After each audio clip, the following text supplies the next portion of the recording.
Boa noite. Deixa eu ajeitar aqui, esperar as pessoas. Ai, olha lá, o fio fica. Olá, boa noite. Vou ver aqui. Boa noite. Olá. Oi, Vitor. Quanto tempo? Boa noite. Boa noite. Olá. Boa noite. Eba, uma noite muito especial. Todos os obstáculos surgirão hoje, mas é isso, né? É assim mesmo a vida. Olá, boa noite, tudo bem? Boa noite. Olá. Oi, Miner, tudo bem? Boa noite. Boa noite. Lira, tudo bem? Boa noite. Já vou chamar o nosso convidado. Eba, olá. Ai, Olá, Gilberto, bem-vindo. obrigado. Tudo bem, Beth? A Beth Câmara que fez a ponte entre a gente. Você sabe que eu estava Ela que me tentando me falou. lembrar disso, assim, eu não sabia direito como que a gente chegou a um outro, mas então foi a Beth a culpa. Foi a Beth. Tá A bom. Beth conheceu o projeto. Olá, Águeda, eba! A Beth conheceu o projeto, ela me mandou um inbox, olha, mandava assim as suas páginas, né, as suas publicações e tal. Eu tenho que conhecer. Aí eu olhei e falei, gente, realmente, Ah, que que legal. bom, né? Obrigada, Beth. Legal. A Águeda Amaral está aqui também. Ela é produtora de um documentário que está sendo feito, da Clarice Lispector, Oh, que legal. direção da Tassiana Oliveira, é isso? E aí chama A Descoberta do Mundo. Ela é pernambucana, já está em fase, eu acho que de pós-produção, algo assim. Eu sei, aí posso dar um spoiler? Oi, Marilene, Eva. É, no final, não sei se é o final exatamente, mas vai ser lido o conto A Fuga. E elas convidaram, né, algumas atrizes para ler trechos desse conto. E aí eu li também, a Marilene leu também. E, enfim, elas vão estar aqui no Clarice na Madrugada Convida, Eu as duas, falei, a diretora acho e que a você produtora, assistiu, falando desse documentário. acho que Oi? você assistiu, né? Eu falei em Pernambuco recentemente, né? Em Pernambuco. Por aqui em casa, mas ligado a Cobogó das Artes, que é uma escola lá de Pernambuco também. Sim, então, vai ter uma live pernambucana aqui, Que legal. linda, linda, a Marilene Grama, que lê um conto belíssimo, Os Desastres de Sofia. Bom, Gilberto Figueiredo Martins, Eu. muito obrigada por ter aceito esse convite. Que bom que a gente se encontrou nessas, né, nessas recaídas claricianas. Você falou numa live recaídas, eu falei, ah, a Clarice, né, tem essas fases, assim, realmente, né, que a gente fica sem ler, depois aprofunda. O centenário nada melhor do que realmente, né? Você falou, ah, é o centenário, me permiti. Na verdade, você já encomendou todas as cartas, né? Eu vi. Você teve uma recaidona com tudo, né? Chegaram aqui, ó. Tá aí, já chegaram, eu vi todas as cartas. Vem até com uma sacolinha. Ai, que lindo, gente. Bom, sem mais delongas, vamos apresentar Gilberto Martins, é professor de literatura na Unesp de Assis desde 2006. Doutor em Letras pela USP, com especializações em História das Religiões e Direção Teatral.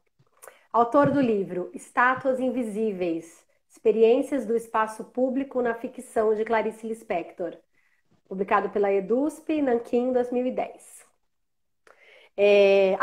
Nem sei por onde eu começo, né? O conto que a gente vai ler hoje, inclusive, chama Começa. E eu não sei por onde começo, mas vamos começar. Qual edição que Inclusive a você vai leitura. usar? Oi? Qual edição você vai usar para ler? Eu vou ler essa daqui. Clarice, todos os contos. Não, mas calma, antes eu quero falar uma coisa que a gente não. Não, por Enfim, favor, tem o pode tempo, pegar. né? O tempo voa. falar que lindamente o Gilberto me convidou para ler também junto com ele e meio que dirigiu, assim, né? Orientou essa leitura, diretor teatral que é. Uhum. E eu já o convidei para, quem sabe, no futuro fazermos alguma coisa clariciana. Eu como atriz, ele como diretor, porque realmente ele, né, como foi falado, tem essa especialização em direção teatral. Já sei que ele nunca quis ser ator, né? Nunca pensou, sempre realmente foi esse olhar para a cena de fora. É, é curioso, não sei se muita gente sabe dessa história, mas o seu contato com Clarice foi aos 14 anos, que é justamente no segundo setênio. Eu não sei muito essa coisa de setênio, mas no segundo setênio tem essa coisa, né? Que diz que aos 14 anos você escolhe a máscara que você vai usar para o mundo. E a Clarice tem essa coisa da máscara e tal. E ele começou com uma aprendizagem o livro dos prazeres, falando que, prazeres, 14 anos, vamos lá. E, né? Você quer comentar um pouquinho disso? E realmente foi fisgado, e olha só, 14 anos, gente. Ele é professor de literatura, quer dizer, uma coisa que já estava na sua vida, né? Eu Essa acho que as sincronias.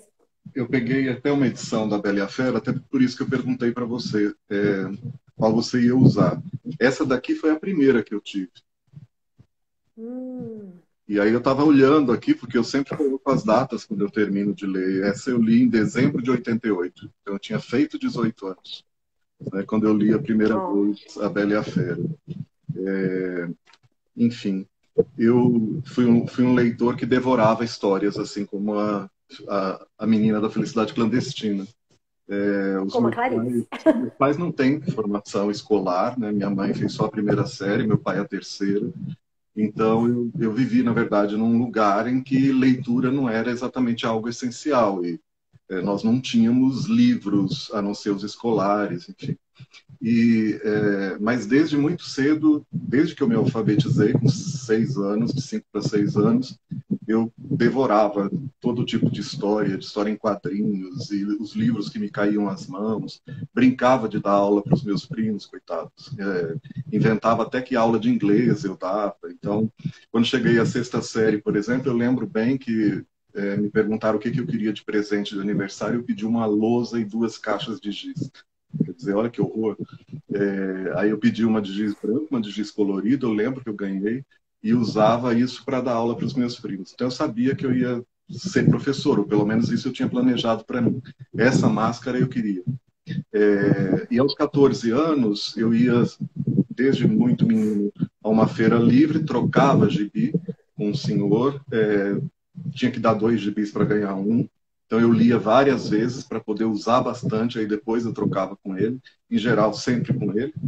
E um dia ele tinha alguns livros lá, além dos gibis, e tinha uma aprendizagem ao livro dos prazeres. Eu já tinha ouvido falar da Clarice, mas aquela coisa de ouvir, porque no livro didático tem algum texto, na minha época chamava ginásio, do ensino fundamental.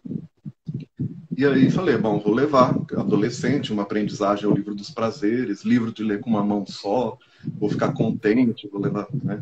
E aí cheguei em casa e levei um susto, porque descobri, ou achei que descobri, que tinha comprado um livro com defeito, porque ele começava com uma vírgula e terminava com 2 pontos. Então era vírgula, letra minúscula, e terminava assim, sobre o amor ela sabia, ela achava o seguinte, 2 pontos, ficava em branco. Por isso que estava barato, né? Agora eu vou ter que ler essa página, vou ter que descobrir uma outra edição. Esse foi meu primeiro mergulho na obra da Clarice. Logo depois, Uhum. indo para o ensino médio, eu tinha que pegar o ônibus para ir para a escola. Era um curso técnico de Química Industrial, porque eu ia ser química, eu achava que ia ser professor de química.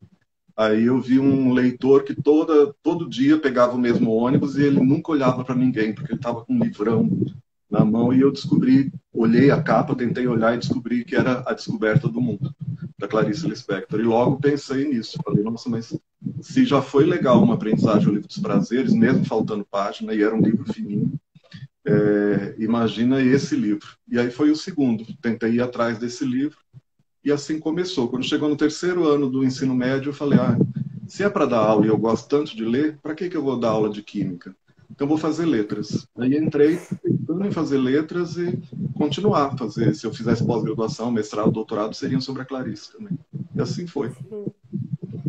E assim é, né? A pessoa é para o que nasce, né, gente? Clarice também, enfim, né? Essa coisa de desde menina, né? Uma coisa que a empurrava para escrever, são caminhos, né, que se traçam. É lindo. E antes da gente começar a leitura, né, que você vai começar, eu lembrei que numa aprendizagem, o Livro dos Prazeres também é um livro que me encantou imensamente. Eu li um pouquinho mais tarde. Mas ele tem essa coisa dos canos sem água, do negócio seco, né? E nesse, a Bela e a Fera, ela cita um pouco, né? Essas obsessões claricianas, né? Sabe o que é ficar sem água? Sabe o que é uma coisa seca? Sabe o que é isso? Ah, meu Lisboa, eba, entrou. Vocês fizeram uma live linda. Ela vai estar aqui. Não sei se domingo que vem ou o próximo. Que Já bom. dando spoiler, muito feliz. Muito legal também. Fez um espetáculo lindo, né? Pescadora de Ilusão, com uma amiga minha, Carol Badra, aqui que fez faculdade comigo, artes cênicas lá no Unicamp, inclusive, a Carol. Enfim, os caminhos, né, vão se cruzando. Que bom. Que bom que você... Mas tá vendo? 14 anos, gente. Já essa coisa, né, se encantando por Clarice. Realmente é um recado, né, para quem fala que ela ainda é hermética, né? Você falou uma coisa bacana, assim.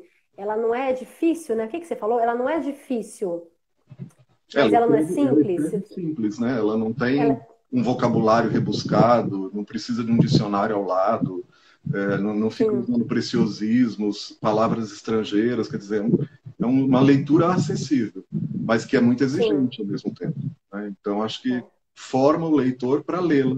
Isso é muito bom, né?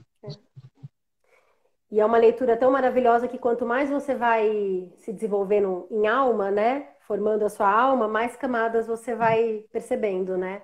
E sentindo mais, eu acho que ela. Acho que sim. Enfim, vamos começar. A gente vai ler em duas partes e vamos no jogo teatral, né? Com a possibilidade de lermos os diálogos assim. É, Não ensaiamos nada. isso que você Oi? falou de direção é mentira, porque a gente não ensaiou nada, né? Só dividiu o Então, conto em dois e nada. Epa, boa. acho que travou um pouquinho. Não ensaiamos nada, porém você deu uns caminhos para a gente entrar no jogo hoje, né? Porque é um É um conto jogo essa live aqui. relativamente longo, então acho que também ler de uma vez poderia cansar. Então a gente para no meio e depois conversa e volta a ler a segunda parte. Pode Tá ser? bom. Ah, só falar, A Bela e a Fera ou A Ferida Grande Demais, é um conto que ela escreveu em 77, né, no ano que ela faleceu. Escreveu Um Dia Menos também. E foi publicado nessa coletânea A Bela e a Fera, junto com outros 7 contos, 6 contos, né? Porque a Bela e a Fera e Um Dia Menos ela escreveu em 77, e os outros 6 ela escreveu em 1940, 41. Então, é uma Clarice de 20 anos e uma Clarice de 57. E esse A Bela e a Fera é uma Clarice de 57, né? 57 anos. Então vamos lá. Dá para ouvir bem, né? Bora. Dá. Ah, A deixa Bela eu e a... desativar os comentários. Só Ah, é. desativar os comentários, desculpa. Ah, gente, é o jogo. Vamos lá, melhor, né? Depois eu volto com os comentários. A Bela e a Fera ou A Ferida Grande Demais? Começa. Bem, então saiu do salão de beleza pelo elevador do Copacabana Palace Hotel. O chofer não estava lá. Olhou o relógio. Eram 4 horas da tarde. E de repente lembrou-se. Tinha dito a seu José para vir buscá-la às 5, não calculando que não faria as unhas dos pés e das mãos, só massagem. Que devia fazer? Tomar um táxi? Mas tinha consigo uma nota de 500 cruzeiros, e o homem do táxi não teria troco. Trouxera dinheiro porque o marido lhe dissera que nunca se deve andar sem nenhum dinheiro. Mas, mas era uma tarde de maio, e o ar fresco era uma flor aberta com o seu perfume. Assim achou que era maravilhoso e inusitado ficar de pé na rua, ao vento que mexia com seus cabelos. Não se lembrava quando fora a última vez que estava sozinha consigo mesma. Talvez nunca. Sempre era ela, com outros, e nesses outros ela se refletia, e os outros refletiam-se nela. Nada era puro, pensou sem se entender. Quando se viu no espelho, a pele trigueira pelos banhos de sol faziam ressaltar as flores douradas perto do rosto, nos cabelos negros, conteve-se para não exclamar um "ah", pois ela era 50 milhões de unidades de gente linda. Nunca houve, em todo o passado do mundo, alguém que fosse como ela. E depois, em 3 trilhões de anos, não haveria uma moça exatamente como ela. Eu sou uma chama acesa e rebrilho toda essa escuridão. Esse momento era único, e ela teria durante a vida milhares de momentos únicos. Até suou frio na testa, por tanto lhe ser dado e por ela avidamente tomado. A beleza pode levar à espécie de loucura que é a paixão. Pensou, estou casada, tenho 3 filhos, estou segura. Ela tinha um nome a preservar. Era Carla de Souza e Santos. Eram importantes o D e o E. Marcavam classe e 400 anos de carioca. Vivia nas manadas de mulheres e homens que, sim, que simplesmente podiam. Podiam o quê? Ora, simplesmente podiam. E ainda por cima, viscosos, pois que o podia deles era bem oleado nas máquinas que corriam sem barulho de metal ferrugento. Ela, que era uma potência, uma geração de energia elétrica. Ela, que para descansar usava os vinhedos do seu sítio. Possuía tradições, podres, mas de pé. E como não havia nenhum novo critério para sustentar as vagas e grandes esperanças, a pesada tradição ainda vigorava. Tradição de quê? De nada, se quisesse apurar. Tinha a seu favor apenas o fato de que os habitantes tinham uma longa linhagem atrás de si, o que, apesar de linhagem plebeia, bastava para lhes dar uma certa pose de dignidade. Pensou assim, toda enovelada. Ela, que sendo mulher, o que lhe parecia engraçado ser ou não ser, sabia que se fosse homem, naturalmente seria banqueiro, coisa normal que acontece entre os dela, isto é, de sua classe social, a qual o marido, porém, alcançara por muito trabalho e o que classificava-o de self-made man, enquanto ela não era uma self-made woman. No fim do longo pensamento, pareceu-lhe que não pensara nada.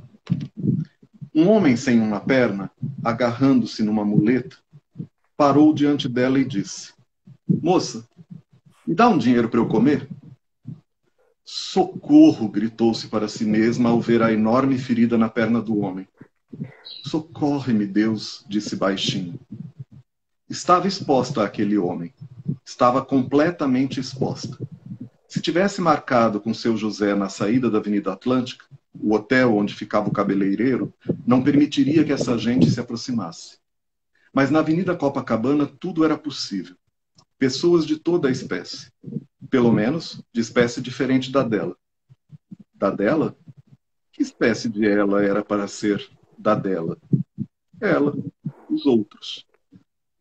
Mas a morte não nos separa, pensou de repente, e seu rosto tomou o ar de uma máscara de beleza e não beleza de gente. Sua cara por um momento se endureceu. Pensamento do mendigo. Essa dona de cara pintada com estrelinhas douradas na testa, ou não me dá, ou me dá muito pouco. Ocorreu-lhe então um pouco cansado. Ou dará quase nada. Ela estava espantada. Como praticamente não andava na rua, era de carro, de porta a porta, chegou a pensar: ele vai me matar? Estava atarantada e perguntou: Quanto é que se costuma dar? que a pessoa pode dar e quer dar, respondeu o mendigo espantadíssimo. Ela, que não pagava ao salão de beleza, o gerente deste mandava cada mês sua conta para a secretária de seu marido. Marido. Ela pensou: o marido, o que faria com um mendigo? Sabia que nada. Eles não fazem nada. E ela era eles também. Tudo que pode dar, podia dar o banco do marido, poderia lhe dar seu apartamento, sua casa de campo, suas joias. Mas alguma coisa que era uma avareza de todo o mundo perguntou: 500 cruzeiros basta? É só o que tenho. O mendigo olhou espantado. Está rindo de mim, moça? Eu? Não estou, não. Eu tenho mesmo os 500 na bolsa. Abriu-a, tirou a nota e estendeu-a humildemente ao homem, quase lhe pedindo desculpas. O homem perplexo. E depois rindo, mostrando as gengivas quase vazias. Olhe, disse ele, ou a senhora é muito boa ou não está bem de cabeça. Mas aceito. Não vá dizer depois que roubei. Ninguém vai me acreditar. Era melhor me dar trocado. Eu não tenho trocado, só tenho essa nota de 500. O homem pareceu assustar-se, disse qualquer coisa quase incompreensível por causa da má dicção de poucos dentes. Enquanto isso, a cabeça dele pensava: comida, comida, comida boa, dinheiro, dinheiro.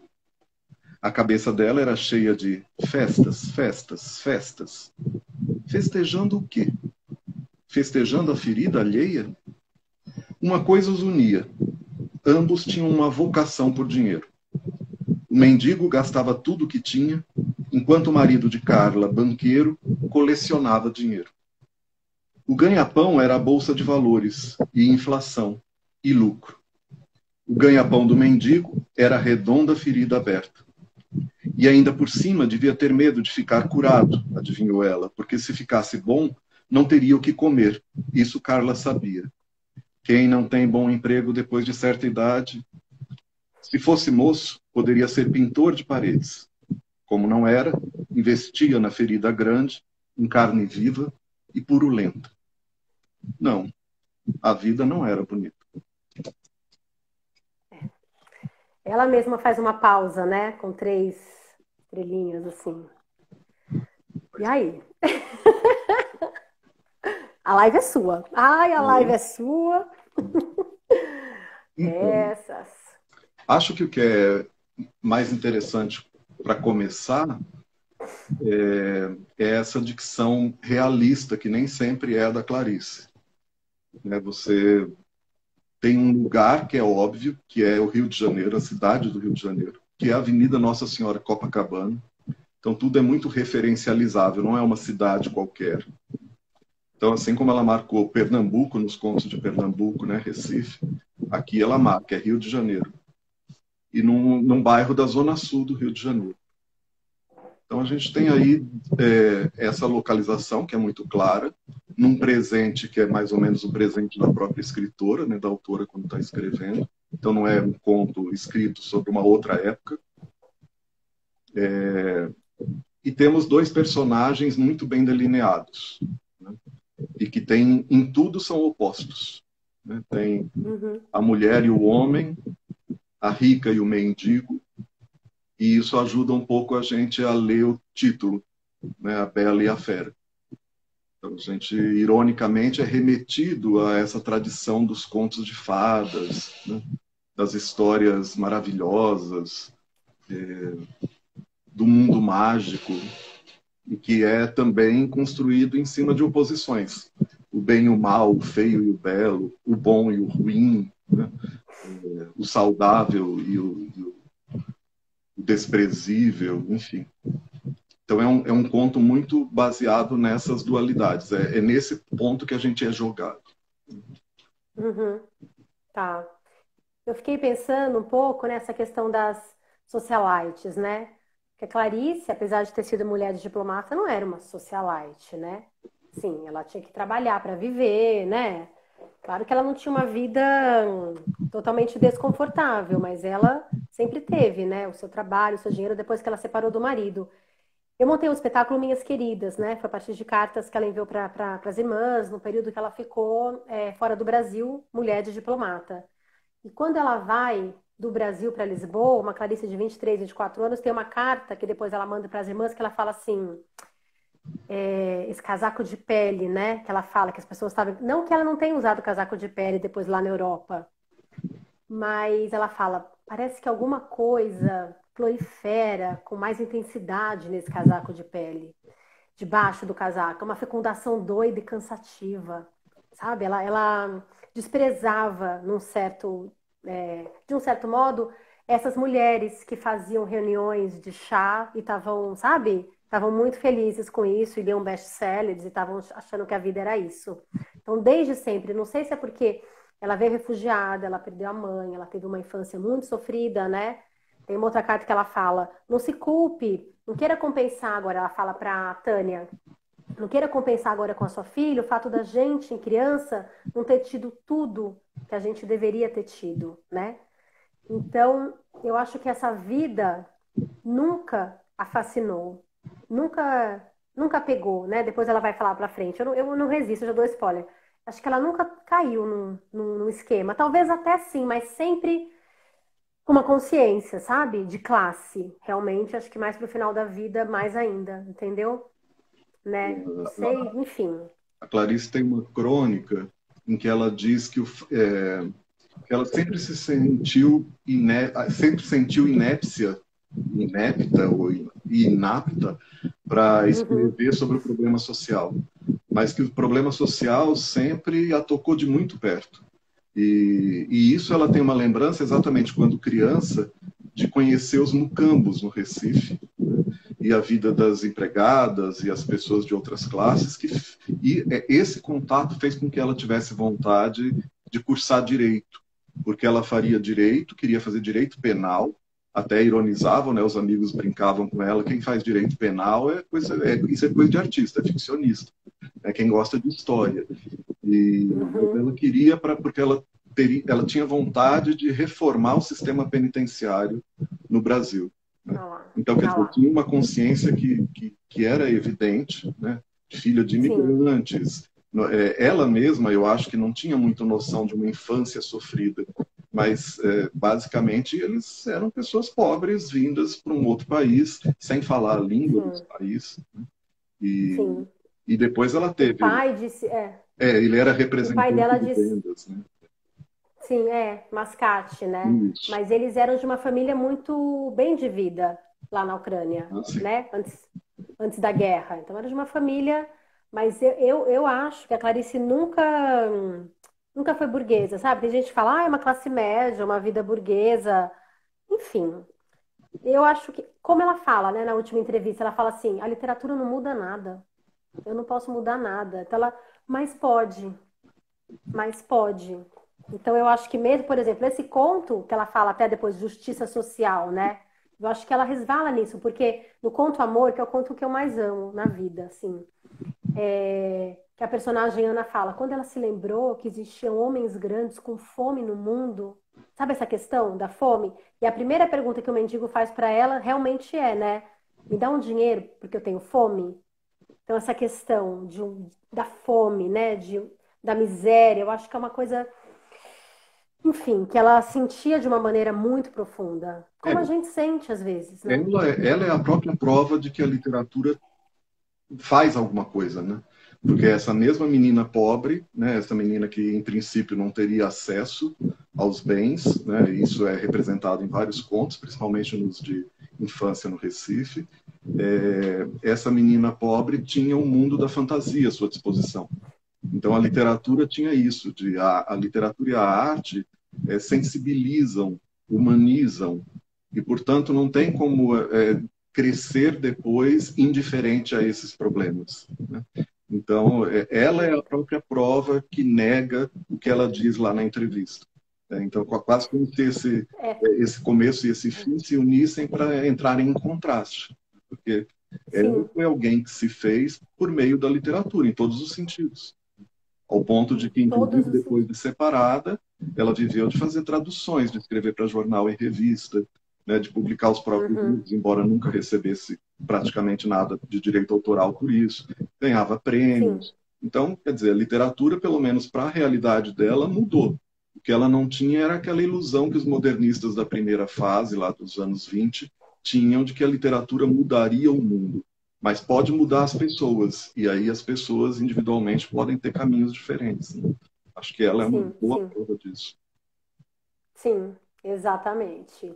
E as mulheres, né? Depois a gente entra nisso, mas assim, tem os contos dela, essa questão do casamento, né? Que a mulher é criada para ser mulher de um homem, e que esse casamento é uma prisão, dependendo, né? Essa mulher é apenas dona de casa, cuida dos filhos. Ela que amava a maternidade, mas não ser mulher de um homem e ficar mulherzinha, né? É, Tanto que ela não suportou. tem essa ironia no conto, né? De que ele é um self-made man, quer dizer, ele se fez por si. É uma coisa do liberalismo, aquela coisa do cara que tem a livre iniciativa, acumula, pode conseguir, ganha dinheiro e boa. Como ela chega a essa vida a partir do casamento, então ela não se sente uma self-made woman. não é uma mulher feita por si mesma. Então tem uma dimensão, tecnicamente isso é muito importante no conto, que a gente ouve a fala da Carla mesmo quando ela não fala, quando ela está pensando. Então, essas aspas que aparecem, você tem um narrador que está fora da história, e isso também é importante, porque se só a Carla contasse o ponto de vista dela, a gente teria um autorretrato narcísico, como ela está falando aí, né? Ela só fala de que ela é boa, que ela é legal, que ela é bonita, né?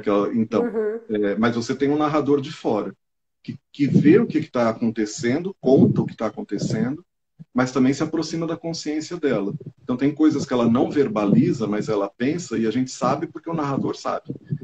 Só que o mendigo não sabe. E, por sua vez, ele também tem os pensamentos dele.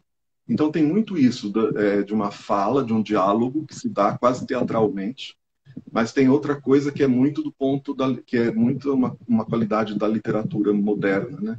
De usar esse discurso indireto livre, que é um jeito de se aproximar da mente e do pensamento das personagens, sem precisar fazer isso em forma de diálogo.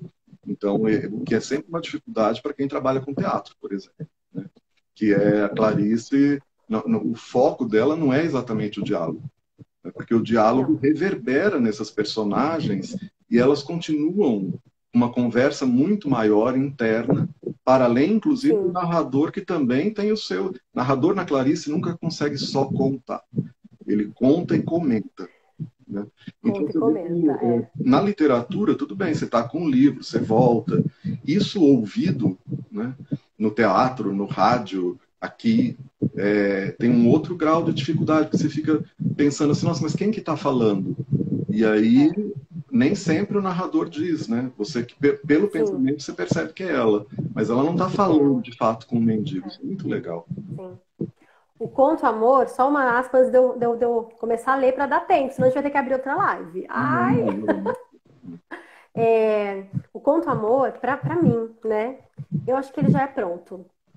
Ele tem meia hora de leitura. Para mim, ele é uma leitura que é em primeira pessoa, mesmo sendo em terceira. Que é ela o tempo inteiro, que é a Ana, e faz esse jogo nela mesma, sabe? Ela narradora, ela falando, ela... Nossa, esse conto para mim já, sabe? Eu não adaptaria nada, eu falaria ele inteiro. Agora, Eu já tenho esse projeto. você imagina como ela surta quando vê o cego mascando chiclete, quando tem o ônibus que para, os ovos que rompem. Se ela tivesse que contar isso em primeira pessoa, talvez a gente não entendesse nada.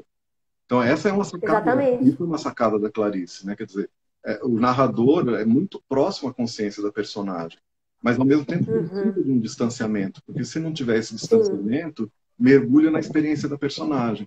Então, ao mesmo tempo que você consegue ver o Jardim Botânico, você consegue ver a rua, você consegue ver a Ana e você consegue ver o que está dentro da cabeça dela. Então, isso é técnica. Né?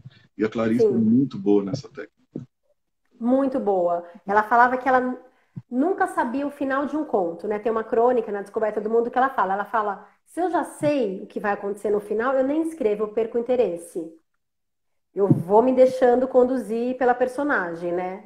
Do amor, ela fala, eu entrei no Jardim Botânico, achei que eu não fosse mais sair. Não sei o quanto é um pouco, né, a ficção dela falando sobre isso, mas realmente eu acho que ela vai, claro, com toda a técnica que ela já tinha, mas ela também vai se deixando, né, conduzir. Na Hora da Estrela, por exemplo, o narrador, que ela fala, eu não sei se ela morre ou não. Ela, Clarice, falando depois do livro.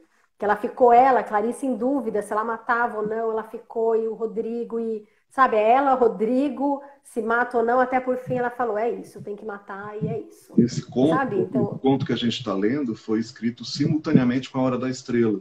Inclusive, porque a Clarice anotava, eu até mostrei um manuscrito, né, que eu pus no Insta. Ela escrevia em pedaços de papel, folha de agenda, e aí muitos dos papéis, porque esses originais estão na fundação da Casa Rui Barbosa, no Rio de Janeiro, dos poucos que sobraram, porque ela destruía, né, os manuscritos. Mas um pedaço poderia ter servido para a Hora da Estrela, o outro servia para ela e a Fera. Então tem muita coisa em comum, né? Esse jogo entre e além de tudo um sopro de vida, que também é escrito a partir de um diálogo entre um autor e uma personagem. né? E que Uhum. são assim mesmo, autor e personagem falando um do outro sobre a criação. E você vai vendo Sim. muito ponto em comum. Ela estava num momento de escrever 3 livros ao mesmo tempo, né? Ou 3 textos ao mesmo tempo. A Hora da Estrela, Bela e a Fera, que a gente está lendo, que é de publicação póstuma, e Um Sopro de Vida Sim. também, que é de publicação É. póstuma. Eu fico pensando o que ela teria produzido, sabe? Porque diz que a última coisa que ela escreveu, eu vou fazer uma live só sobre isso, as condições da morte dela, né? Que é tanta coisa. Foi no dia 7 de dezembro, ela morreu no dia 10. 9, Mas 9, 10 no é o dia 9, aniversário. 10 aniversário. Não, é É, verdade, 10 aniversário de nascimento, é. Ela, inclusive, tem uma história que fala assim: que quando você nasce num dia de um mês e morre imediatamente no dia anterior ao seu nascimento, no dia e no mês do seu nascimento, no dia antes, como ela morreu, né? Ela nasceu no dia 10, morreu no dia 9, diz que você completou realmente a sua missão em todas as existências. Li isso, não me aprofundei, mas falei, gente, que que é pena, ela muito poderia místico, voltar. né? Eu prefiro que ela volte. Eu preferia também que ela, eu prefiro que ela volte, quem sabe já tá até aí, né, Então, circulando, mas enfim. Eu penso que ela, porque no dia 7 ela ainda escreveu, né, o último bilhete, assim, né, escrevendo já, quem sabe, para uma obra, então ela produziu até o final, né? Ela estava vários, muito. vários anos antes, ela deu uma entrevista em que ela disse: Eu vou morrer no dia do meu aniversário. Então, tinha, além de tudo, essas bruxices dela, né? De E ela textos. não pôde ser. É, Bruxices claricianas, nossa, é, total. E ela não pôde ser enterrada dia 10 porque era o Shabá, né? Então só foi enterrada dia 11. Também aí você vê toda uma. Nossa, é uma loucura. Clarice realmente, gente, é um espírito, né? Mas vamos continuar aqui para dar tempo de ler. Então, seguindo. é, Seguindo, né? Não, a vida não era bonita. Ela se encostou na parede e resolveu deliberadamente pensar. Era diferente porque não tinha o hábito e ela não sabia que pensamento era visão e compreensão e que ninguém podia se intimidar assim, se intimar assim. Pense. Bem, mas acontece que resolver era um obstáculo. Pois então, a olhar para dentro de si, realmente começaram a acontecer. Só que tinha os pensamentos mais tolos. Assim, esse mendigo sabe inglês? Esse mendigo já comeu caviar, bebendo champanhe? Eram pensamentos tolos porque claramente sabia que o mendigo não sabia inglês, nem experimentara caviar e champanhe. Mas não pôde se impedir de ver nascer em si mais um pensamento absurdo. Ele já fez esportes de inverno na Suíça? Desesperou-se então. Desesperou-se tanto que lhe veio o pensamento feito de 2 palavras apenas: justiça social. Que morram todos os ricos. Seria a solução, pensou alegre. Mas quem daria dinheiro aos pobres?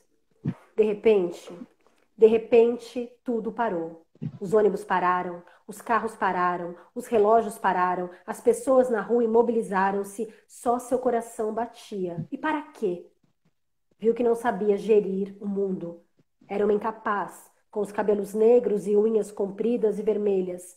Ela era isso, como numa fotografia colorida fora de foco. Fazia todos os dias a lista do que precisava ou queria fazer no dia seguinte. Era desse modo que se ligara ao tempo vazio. Simplesmente ela não tinha o que fazer. Faziam tudo por ela, até mesmo os 2 filhos. Pois bem, fora o marido que determinara que teriam 2. Pense que fazer força para vencer na vida, dissera-lhe o avô morto. Seria ela, por acaso, vencedora? Se vencer fosse estar em plena tarde clara na rua, a cara lambuzada de maquilagem e lantejoulas douradas, isso era vencer? Que paciência tinha que ter consigo mesma? Que paciência tinha que ter para salvar a sua própria pequena vida? Salvar de quê? Do julgamento? Mas quem julgava? Sentiu a boca inteiramente seca e a garganta em fogo, exatamente como quando tinha que se submeter a exames escolares e não havia água. Sabe o que é isso? Não haver água? Quis pensar em outra coisa e esquecer o difícil momento presente. Então lembrou-se de frases de um livro póstumo de Essa de Queiroz, que havia estudado no ginásio. O lago de Tiberíade resplandeceu transparente, coberto de silêncio, mais azul que o céu, todo orlado de prados floridos, de densos vergéis, de rochas de pórfiro e de alvos terrenos por entre os palmares, sob o vôo das rolas. Sabia de cor, porque quando adolescente era muito sensível a palavras e porque desejava para si mesma o destino de resplendor do lago de Tiberíade. Aqui ela faz outra pausa, né, no conto. Mas vamos seguir. Teve uma vontade inesperadamente assassina, a de matar todos os mendigos do mundo, somente para que ela, depois da matança, pudesse usufruir em paz seu extraordinário bem-estar. Não, o mundo não sussurrava, o mundo gritava pela boca desdentada desse homem. A jovem senhora do banqueiro pensou que não ia suportar a falta de maciez que se lhe jogavam no rosto tão bem maquilado. E a festa? Como diria na festa, quando dançasse, como diria ao parceiro que a teria entre seus braços, o seguinte: olhe, o mendigo também tem sexo. Disse que tinha 11 filhos. Ele não vai em reuniões sociais. Ele não sai nas colunas do Ibrahim ou do Zósimo. Ele tem fome de pão e não de bolos. Ele, na verdade, só deveria comer mingau, pois não tem dentes para mastigar carne. Carne? Lembrou-se vagamente que a cozinheira dissera que o filé mignon subira de preço. Sim. Como poderia ela dançar só se fosse uma dança doida e macabra de mendigos?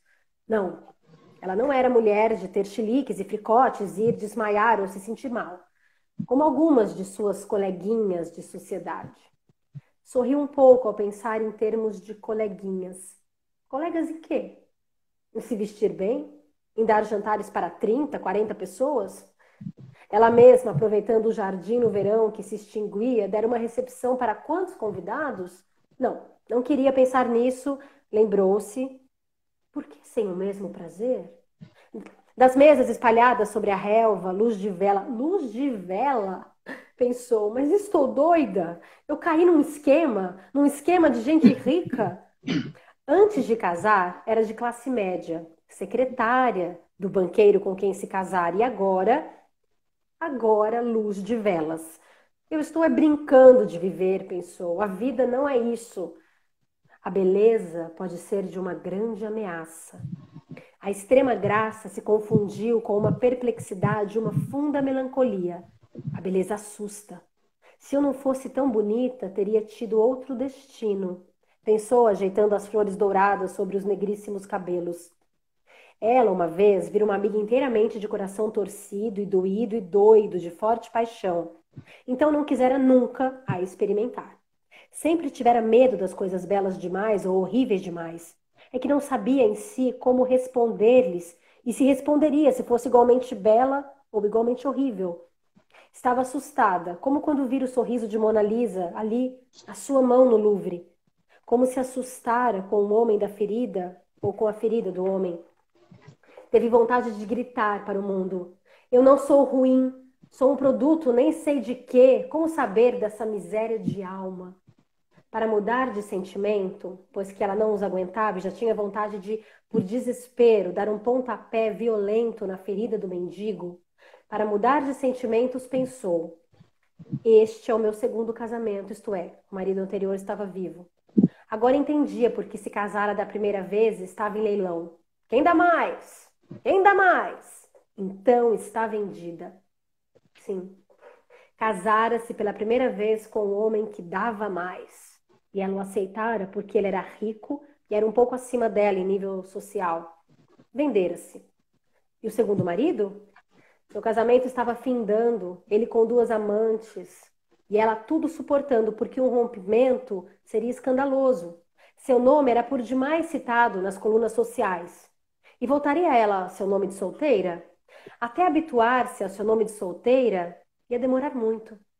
Aliás, pensou rindo de si mesma, aliás, ela aceitava este segundo porque ele lhe dava grande prestígio. Vendera-se às colunas sociais. Sim, descobria isso agora. Se houvesse para ela um terceiro casamento, pois era bonita e rica, se houvesse, com quem se casaria? Começou a rir um pouco histericamente porque pensara: o terceiro marido era o mendigo. De repente perguntou ao mendigo: o senhor fala inglês? O homem nem sequer sabia o que ela lhe perguntara, mas, obrigado a responder, pois a mulher já comprara-o com tanto dinheiro, saiu pela evasiva. Falo sim. Pois não estou falando agora mesmo com a senhora? Por quê? A senhora é surda? Então vou gritar. Falo! Espantada pelos enormes gritos do homem, começou a suar frio. Tomava plena consciência de que até agora fingira que não havia os que passam fome, não falam nenhuma língua, que havia multidões anônimas mendigando para sobreviver. Ela soubera, sim, mas desviar a cabeça e tampar os olhos. Todos, mas todos, sabem e fingem que não sabem. E mesmo que não fingissem, eu ter um mal-estar. Como não teriam? Não, nem isso teriam. Ela era... Afinal de contas, quem ela era? Quem era ela? Sem comentário, sobretudo porque a pergunta durou um átimo de segundo, pergunta e resposta não tinham sido pensamentos de cabeça, eram de corpo. Eu sou o diabo, pensou, lembrando-se do que aprendera na infância, e o mendigo é Jesus. Mas o que ele quer não é dinheiro, é amor. Esse homem se perdeu da humanidade como eu também me perdi. Quis forçar-se a entender o mundo e só conseguia lembrar-se de fragmentos de frases ditas pelos amigos do marido. Essas usinas não serão suficientes. Que usinas, santo Deus? As do ministro Galhardo? Teria ele usinas? A energia elétrica, a hidrelétrica? E a magia essencial de viver? Onde estava agora? Em que canto do mundo? No homem sentado na esquina? A mola do mundo é dinheiro? Fez-se ela a pergunta. Mas quis fingir que não era. Sentiu-se então tão rica que teve um mal-estar. Pensamento do mendigo. Essa mulher é doida. Ah, Pode ler, eu quero que você leia. Pensamento do mendigo. essa mulher é doida ou roubou o dinheiro? Porque milionária ela não pode ser. Milionária era para ele apenas uma palavra, e mesmo se nessa mulher, se ele quisesse encarnar uma milionária, não poderia, por quê? Onde já se viu milionária ficar parada de pé na rua? Gente, então pensou, ela é daquelas vagabundas. Ah, então pensou. Ela é daquelas vagabundas que cobram caro de cada freguês e com certeza está cumprindo alguma promessa? Depois. Depois, silêncio. Mas de repente aquele pensamento gritado. Como é que eu nunca descobri que sou também uma mendiga? Nunca pedi esmola, mas mendigo o amor de meu marido que tem duas amantes. Mendigo pelo amor de Deus que me achem bonita, alegre, aceitável e minha roupa de alma está maltrapilha. Há coisas que nos igualam. Pensou procurando desesperadamente outro ponto de igualdade. Veio de repente a resposta. Eram iguais porque haviam nascido e ambos morreriam. Eram, pois, irmãos. Teve vontade de dizer: olhe, homem, eu também sou uma pobre coitada. A única diferença é que sou rica. Eu pensou com ferocidade. Ela vira fera agora, né? Pensou com ferocidade. Eu estou perto de desmoralizar o dinheiro, ameaçando o crédito do meu marido na praça. Estou prestes a, de um momento para outro, me sentar no fio da calçada. Nascer foi a minha pior desgraça. Tendo já pagado esse maldito acontecimento, sinto-me com direito a tudo. Tinha medo, mas de repente deu o grande pulo de sua vida. Corajosamente sentou-se no chão. Vai ver que ela é comunista. Pensou meio a meio o mendigo. E como comunista, teria direito às suas joias, seus apartamentos, sua riqueza e até os seus perfumes. Nunca mais seria a mesma pessoa. Não que jamais tivesse visto um mendigo, mas mesmo este era em hora errada, como levada de um empurrão e derramar por isso vinho tinto em branco vestido de renda. De repente sabia. Esse mendigo era feito da mesma matéria que ela. Simplesmente isso. O porquê é que era diferente. No plano físico, eles eram iguais. Quanto a ela, tinha uma cultura mediana e ele não parecia saber de nada, nem quem era o presidente do Brasil. Ela, porém, tinha uma capacidade aguda de compreender. Será que estivera até agora com a inteligência embutida? Mas se ela, já há pouco, que estiver em contato com uma ferida que pedia dinheiro para comer, passou a só pensar em dinheiro? Dinheiro esse que sempre fora óbvio para ela. E a ferida, ela nunca a vira tão de perto. A senhora está se sentindo mal? Não estou mal, mas não estou bem, não sei. Pensou. O corpo é uma coisa que, estando doente, a gente o carrega. O mendigo se carrega a si mesmo, Hoje no baile a senhora se recupera e tudo volta ao normal. disse José. Realmente no baile, ela reverdeceria seus elementos de atração e tudo voltaria ao normal. Sentou-se no banco do carro refrigerado, lançando antes de partir o último olhar àquele companheiro de hora e meia. Parecia-lhe difícil despedir-se dele. Ele agora, ele era agora o eu alter ego. Ele fazia parte para sempre de sua vida. Adeus. Estava sonhadora, distraída, de lábios entreabertos, como se houvesse à beira deles uma palavra. Por um motivo que ela não saberia explicar, ele era verdadeiramente ela mesma. Ele era, por um motivo que ela não saberia explicar, ele era verdadeiramente ela mesma. E assim, quando o motorista ligou o rádio, ouviu que o bacalhau produzia 9.000 óvulos por ano. Não soube deduzir nada com essa frase. Ela que estava precisando de um destino. Lembrou-se de que, em adolescente, procurara um destino e escolhera cantar. Como parte de sua educação, facilmente lhe arranjara um bom professor. Mas cantava mal. Ela mesma sabia, e seu pai, amante de óperas, fingira não notar que ela cantava mal. Mas houve um momento em que ela começou a chorar. O professor, perplexo, perguntara-lhe o que tinha. É que, é que eu tenho medo de, de cantar bem. Mas você canta muito mal, dissera-lhe o professor. Também tenho medo. Tenho medo também de cantar muito, muito, muito mais mal ainda. Mal, mal demais. Chorava ela e nunca teve mais nenhuma aula de canto. Essa história de procurar a arte para entender só lhe acontecera uma vez. Depois mergulhara num esquecimento que só agora, aos 35 anos de idade, através da ferida, precisava ou cantar muito mal ou cantar muito bem. Estava desnorteada. Há quanto tempo não ouvia a chamada música clássica, porque esta poderia tirá-la do sono automático em que vivia. Eu, eu estou brincando de viver. No mês que vem, no mês que vinha, ia a New York e descobriu que a saída era como uma nova mentira, como uma perplexidade. Ter uma ferida na perna é uma realidade.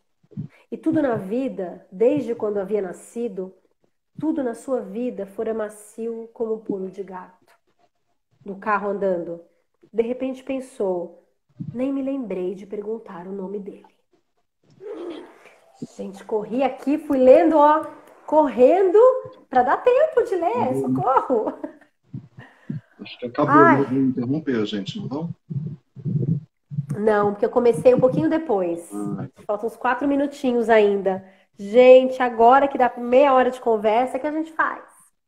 então você vê que a Bela e a Fera tem então essa reversão, né? O título é muito irônico, porque ela que era a Bela, que tudo acontecia por ela, ela não precisava fazer nada. Eu até revi recentemente, a Globo passou o filme de novo, A Bela e a Fera, e os bullies se mexem, né? As vassouras andam, o relógio fala, tudo funciona sem que a rainha, no caso, porque tem uma inversão, mas sem que a Bela precise fazer nada, né? Na verdade, depois que ela encontra o mendigo, ela reverte isso. E ela começa a ver que ela também é mendiga, que ela também tem a falta, que ela também tem a falha, né? E que você só se vê de verdade quando você se vê no outro, nessa alteridade, porque é o outro que te devolve a sua imagem, né? Então não adianta você se ver. Nossa, isso antecipa a internet, né? Os Facebooks, os grupos fechados, as cópias do mesmo que você vai reencontrando.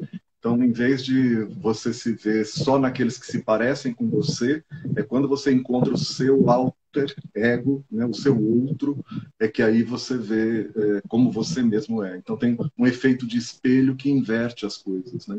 e ela passa a ser a Fernanda, sim, não mais a Bela. Então, isso é muito sim. legal, né? Essa inversão. Precisou precisou da ferida aberta do outro para ela ver que ela tá com uma ferida gigante aberta, né? Isso. Na alma, dentro, né? E ele não tem uma perna e na outra perna tem uma ferida grande demais.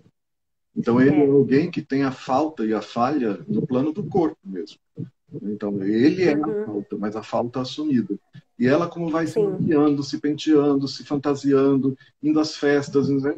Assumindo o sobrenome do marido, tanto que ela teria dificuldade de agora assumir o nome de solteira, que a gente nem sabe qual é, né? Então, se ela fosse desencantada desse mundo, ela teria que assumir essa sua falta também, essa sua ferida grande demais. Não é à toa que o conto tem os dois títulos, A Bela e a Fera, sim, ou A Ferida Grande Demais, que aí é uma sim, ferida que sim. já não é só dela, dele, é dela também, e talvez dos leitores, né, que passaram pela experiência agora também.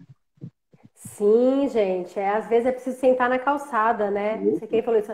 Às vezes é preciso a gente sentar na calçada e falar, peraí, o que tá, né? O que tá aqui dentro? Que ferida que é essa que tá, né? Que mundo é esse? Eu tô brincando de viver? Né? Como a Clarice falava, a vida não tá à tona, a vida tá nas profundezas de mar, né? Eu tô brincando de ser mulher, um casamento falido, um casamento por interesse. Eu acho legal, ai, gente, bom, vamos indo até onde der. Que ela fala, né? Ela viu que era paixão, que a paixão poderia produzir uma pessoa, a dor que poderia produzir. E ela nunca quis ter isso. Então ela realmente se vendeu para o melhor partido, né? A Carla. E, e é como se agora isso fosse jogado, isso era uma ferida, né? Não ter amado, quando ela fala, o mendigo queria amor, acho que ela queria amor, né? Amor, paixão, que voltando à aprendizagem ao livro dos prazeres. É o que a Lori precisa, não é? Se amar para poder amar o outro verdadeiramente. Você vê Sei que lá. a Clarice nos leva para um universo do contos de fada e inverte, né?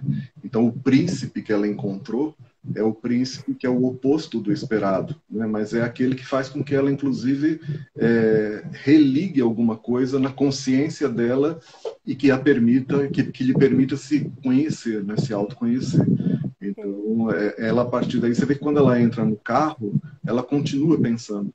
Então nunca é na Clarice o encontro Não. que você volta para casa igual você era. Quer dizer, alguma transformação se deu aí.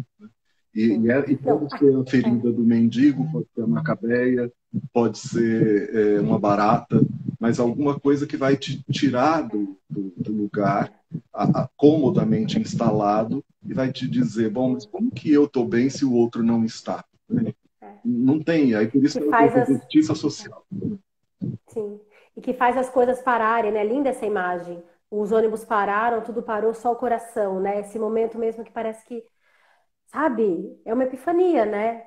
E eu acho lindo quando no final ela fala: eu nunca mais ouvi música clássica, porque música clássica poderia me despertar dessa mentira que eu vivo, né?